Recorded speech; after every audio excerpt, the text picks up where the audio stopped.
अस्सलाम वालेकुम नाज़रीन, आप देखते हैं हम सोशल इश्यूज़ के हवाले से और हमारे माशरे में जो बुराई हो रही होती है उसकी अक्कासी करते हैं और एक पॉजिटिव मैसेज डिलीवर करते हैं। आज एक माशरे की बेटी मेरे साथ मौजूद है, तो आइए उनके मामलात जानते हैं। अस्सलाम वालेकुम।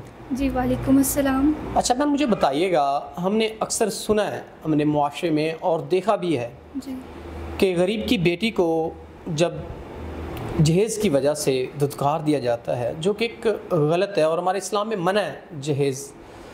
तो इस हवाले से बताइएगा क्या मामलात ज़िंदगी हैं आपकी।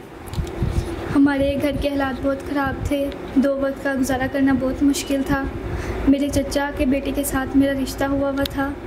मेरे चचा ने मेरी अम्मी से जहेज़ की डिमांड की, जिसकी वजह से हमारे हालात ख़राब थे। तो मेरी अम्मी जो है वो जहेज़ ना दे सकी और इस सदमे की वजह से मेरी वालदा का इंतकाल हो गया। आपको कितना दुख हुआ जब इस सदमे की वजह से, यूँ समझ लें कि गुर्बत की वजह से ये सब मसाइल पैदा हुए, तो आपकी वालदा इस दुनिया से गुजरी, तो किस तरह वो लम्हा था आपके लिए?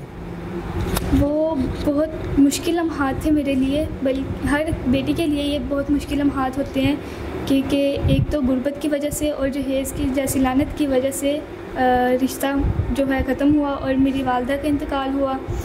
तो इस सदमे से मुझे भी गुजरना पड़ा। ये बहुत आपकी वालदा इस सदमे में गुजर गई, तो अब आप अपनी ज़िंदगी को क्या देखती हैं कि जहेज़ फिर रिश्ता, क्या मामला है ये?